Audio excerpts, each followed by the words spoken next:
বাস্তবে তোমার নজরে ধরায় দেই। যুবক বাবারা জবাব দাও, তোমার মতো যুবক জীবনে মাদ্রাসায় পড়ে নাই, জেনারেল লাইনে বাংলা লাইনে পড়ুয়া, তোমার মতো সন্তান স্কুল কলেজে পড়িয়াও 5 বেলার নামাজ পড়ে, সত্য কথা বলো আসেনি?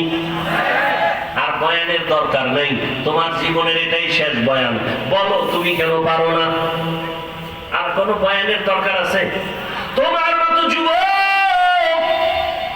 র্যাব আর্মি পুলিশ বিডিআরের চাকরি করে 5 ওয়াক্ত নামাজি নাই, বলো বাবা তোমার পায়ে হাত রেখে বলছি তুমি কেন পারবা না?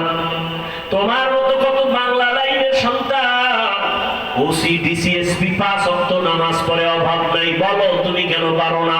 তোমার মতো সন্তানেরা রাস্তায় গাড়ি চালায়, ড্রাইভারি করে, নামাজ ছাড়ে না, বলো বাবা তোমাকে আল্লাহ বিবেক দিছে, বলো তুমি পারো না কেন? তোমার মতো জেনারেল লাইনের মানুষ দেখো নদীর মধ্যে মাছ ধরে, যুবক নামাজ ছাড়ে না, বলো তুমি কেন পারো না? জমিনের মধ্যে কৃষি কাজ করে, তোমার মতো যুবক কাজ করে, নামাজ ছাড়ে না, গামছা বিছাইয়া এরপরে নামাজ পড়ে, বলো তুমি কেন পারো না?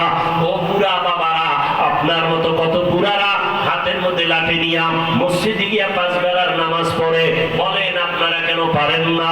ও পর্দার আড়ালের আম্মা জানেরা বোনেরা, আপনার মতো কত মা কত বোন এখনো আছে, এই এলাকায়ও আছে, পর্দা করে নামাজ পড়ে। নাই এরকম মহিলা?